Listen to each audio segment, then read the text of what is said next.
क्या हो अगर एक बैक बेंचर स्कूल का टीचर बन जाए तो। ये एनिमे बेस्ड है हमारे मेन कैरेक्टर क्लैन के ऊपर, जो कि एक टीचर है स्कूल का। और उसे देख कोई भी स्टूडेंट उसको सीरियसली नहीं लेता, क्योंकि वो एक फेक और डम टीचर है। लेकिन एट द एंड वो एक काफी पावरफुल मेथ्स टीचर होता है। वो अपनी आइडेंटिटी को छुपा कर रखता है। एनिमे शुरू होती है और हम एक बच्चे को देखते हैं जो कि डीमन लॉर्ड और एक लाइटनिंग मैजिशियन की स्टोरी पढ़ रहा होता है। लेकिन उसके दादाजी उसे बताते हैं कि असल में ये कोई कहानी नहीं, लेकिन वाकई में ना हुई थी। लेकिन आज वो मैजिशियन कहाँ है किसी को भी नहीं मालूम। हम अब देखते हैं कि एक सिटी ऑफ विजिट के बारे में बताया जाता है, जो एक हजारों एम्पायर साउथ एशियन में पड़ती है। इसके अंदर एक काफी फेमस कॉलेज भी मौजूद है, जहाँ पर सारे के सारे मेज स्टूडेंट ट्रेनिंग लेते हैं।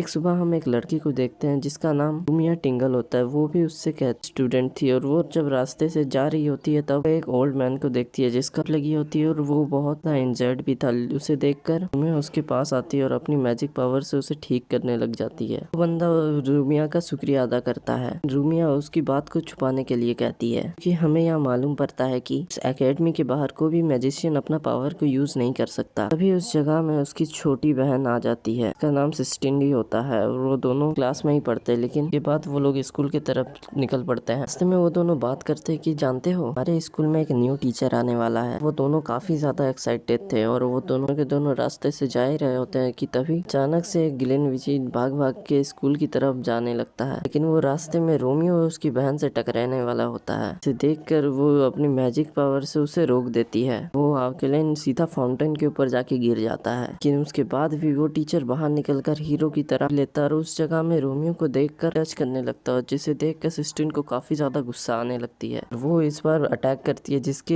एक बार से ग्लेन को पानी में फेंक देती है। इसके बाद वो दोनों की दोनों बहनें अपनी क्लास में आ जाती है। क्लास में सबके सब स्टूडेंट अपने न्यू टीचर के इंतजार कर रहे होते हैं। ग्लेन क्लास में एंट्री लेता है, तब स्टूडेंट काफी ज्यादा शौक होते हैं कि अपने स्कूल के पहले दिन में ही उसका टीचर आने में लेट कर दिया। वहाँ पर सस्टिन और रोमिया उसे देखकर काफी ज्यादा हैरान हो जाते हैं। ग्लेन को उसकी टीचर देखकर ये वही टर्की लड़का है जो कि सुबह को के स्टूडेंट को छेड़ रहा था। वहाँ पर हम लोग हेडमास्टर के सामने उसके रियल क्लास टीचर को देखते हैं कि उसके हेडमास्टर से शिकायत कर रहा होता है कि आखिर वो इस निकम्मे को उस स्कूल के क्लास टीचर कैसे बनाया जा सकता है, उसके पास क्या क्वालिफिकेशन है जो कि वो मुझसे ज्यादा बेहतर है क्लास टीचर बनने के लिए। देखकर वो हेडमास्टर क्लेम का उसे रिव्यू दिखाता है। इसे देखकर लगता है कि किसी ने 2 साल के बच्चे ने उसे लिखा होगा। हेडमास्टर उसी जगह में काफी ज्यादा घबराया होता है। वो उसे काफी ज्यादा समझाने लगता है कि वो अच्छा तो है पढ़ाने में, लेकिन उसे तो प्रोफेसर सेलिका ने रखा है, तो हम लोग कुछ भी नहीं कर सकते हैं। बातों को सुनकर वो टीचर काफी ज्यादा गुस्सा होने लगता है।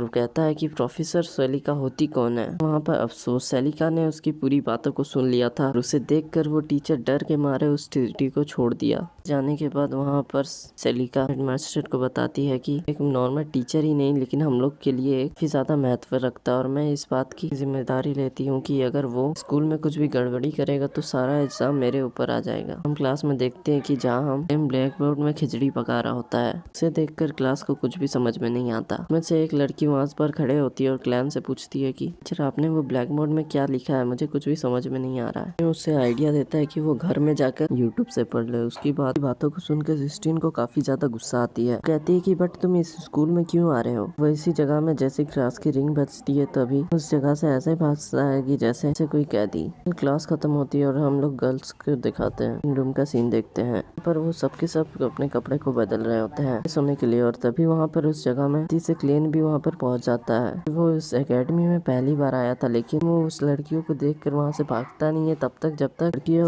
उसे काफी बुरी तरीके से पीट कर बाहर नहीं फेंक देती। लंच के टाइम पर हम लोग देखते हैं कि सिस्टेन या वहाँ साथ में लंच कर रहे होते हैं, तभी वहाँ पर भी पहुँच जाता है उसके साथ खाना शेयर करने के लिए, और साथ ही में वो वहाँ पर बीन्स की सब्जी लेकर आता है। वहाँ पर सिस्टेन को उसका खाना बिल्कुल भी अच्छा नहीं लगता है। वहाँ पर रोमिया उससे एक बाइट मारती है, जिसपे वो वहाँ पर सिस्टेन को भी अपना खाना टेस्ट करने के कहता है, लेकिन सिस्टेन मना कर देती है। और जैसे ही बात करने के लिए अपना मुंह खोलती है कि क्लेन जबरदस्ती उसके मुंह में सब्जी डाल देता है, जो कि पसंद नहीं थी, और उसे क्लेन के ऊपर काफी ज्यादा गुस्सा आता है। वो कहती है कि अब तो उसने मेरे नाक पर दम कर दिया है। हम क्लास का सीन देखते हैं जहाँ पर उस बच्चे को कुछ भी नहीं पढ़ा पा रहा होता है। देख के सिस्टीन को काफी ज्यादा गुस्सा आता है। वो टीचर टीचर को कहती है कि अब बस बहुत हो गया तुम्हारा यहाँ पर। वो वहाँ पर उसके सामने एक शर्त रखती है कि वो 1 वर्सेस 1 चैलेंज करती है फाइट में। एक टीचर को चैलेंज करते हुए सारे के सारे स्टूडेंट देख रहे होते हैं, काफी ज्यादा हैरान होते हैं। इवन कि वो अभी सस्टेन को पीछे हटने के लिए कहती है, लेकिन पहले किसी भी स्टूडेंट ने किसी टीचर से चैलेंज नहीं किया है। यहाँ ग्लेन सस्टेन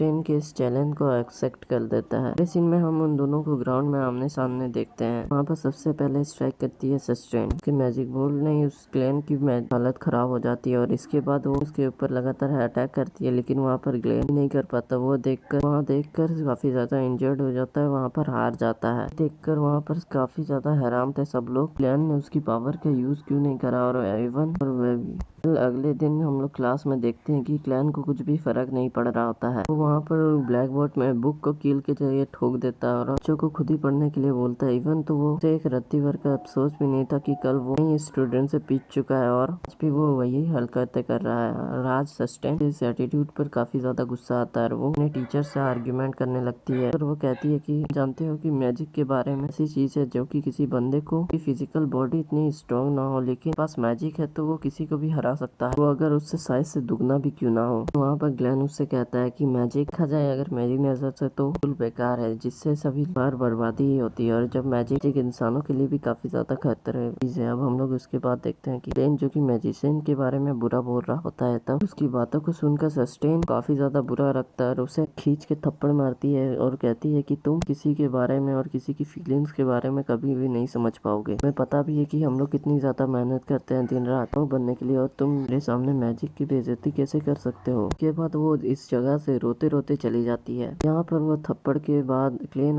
वहाँ पर शांत होकर सोच रहा होता है आखिर मैंने क्या गलत बोला। जब वो इस बारे में सोच ही रहा होता है तभी वहाँ पर क्लास में दिखाई देती है जो कि प्रैक्टिस कर रही होती है और वो मैजिकल सर्कल को एक्टिवेट नहीं कर पा रही होती है। तभी उस जगह में ग्लेन भी एंट्री करता है। वो वहाँ पर पास ही पड़े मरकुरी के सर्कल को उठाकर उसी मैजिक सर्कल के बीच में रख देता है, कहते हुए कि उसने कम मरकरी का यूज किया है। वो उसे एक्टिवेट करने के लिए कहता है, जिस पर एक बार फिर से ट्राई करती है और इस पर बाकी में उसका मैजिकल सर्कल एक्टिवेट हो जाता है। मैजिक को देखकर रोमिया काफी ज्यादा खुश होती है। यहाँ पर ग्लेन जबकि उसके चेहरे को देख रहा होता है, सोच रहा होता है कि क्या वाकई में इन स्टूडेंट के लिए मैजिक इतना ही ज्यादा इम्पोर्टेंट है। ये दोनों के दोनों जब घर की तरफ जा ही रहे होते हैं तब मैं उससे पूछती है कि वैसे मुझे नहीं लगा था कि तुम्हें भी मैजिक आता होगा। इसके बाद वो उसके पास्ट के बारे में पूछने लगती है। ग्लेन उस बात को बीच में ही काट देता है। इस पर रोमियो उसको लगती है कि वो सस्टेन की बहन नहीं है, वो उसकी फैमिली ने उसे अडॉप्ट कर लिया था। हम दोनों का खून का रिश्ता नहीं है, लेकिन जबकि कि उसको एक बार किसी गुंडों ने किडनैप कर लिया था, उस टाइम पर जस्टिस और मैजिशियन ने उसे बचाया था, कि वो काफी ज्यादा इम्प्रेस हुई थी। वो हमेशा की तरह उसी की तरह बनना चाहती है। इस स्टोरी को सुनने के बाद ग्लेन काफी ज्यादा हैरान होता है और वो इस चीज को उसने पहले भी कहीं सुनी है, उसके साथ भी ये चीज कभी न कभी तो पहले हो चुकी है। इसके बाद वो रोमियो को गुड बाय कहते हुए वहाँ से चले जाता है। रास्ते में वो सोच रहा होता है कि रोमियो को और उस सस्टेन से जाकर वहाँ पर माफी मांगने वाला था। वहाँ पर हम लोग सस्टेन को देखते हैं कि जो कि अपने कमरे के बालकनी में बैठी होती है और पिताजी को याद कर रही होती है, और जहाँ पर वो दादाजी मरने से पहले उसे कहते हैं कि बड़े होकर सबसे पावरफुल मैजिशियन बने, का नाक ऊंचा करे, सबकी मदद करो। इन बातों को बोलते हुए दादाजी की मौत हो जाती है। वो लगभग छोटी सी थी। अगले दिन वो स्कूल में ग्लेन को देखते हैं कि जो कि बताता है कि अब मैं अपने मैजिक को पढ़ने लगा हूँ। अब उसके क्लास का कोई भी स्टूडेंट उसे सीरियस नहीं लेता है, क्योंकि उसे लग रहा होता है कि ये कि हमें क्या ही पढ़ाएगा, जैसे कि खुद नहीं आता। लेकिन वहाँ पर ग्लेन अपनी मैजिक की स्किल को स्टूडेंट को दिखाता है कि उनकी आंखें फटी की फटी रह जाती है। वो मैजिक को यूज करने के अलग अलग तरीके जानता है। वहाँ पर वो स्टूडेंट को ये भी पढ़ाता है कि कैसे किसी स्पेल को पूरा बोलते ही कट के मेथड से वो अपने जो पावर है उसे कम करता है। हम देखते हैं कि के बाद उसकी स्किल्स और ट्रिक को देखकर जल्दी पूरी एकेडमी में फेमस हो जाता है अपनी टीचिंग स्किल की वजह से। और वहाँ पर जो स्टूडेंट्स स्कूल आना पसंद नहीं करते थे, अब वो भी आने लगे थे वो उसकी ट्रिक सीखने के लिए। अब यहीं पर ये एपिसोड खत्म होता है। अगले एपिसोड के लिए लाइक एंड सब्सक्राइब कर। Thanks for watching. Good bye.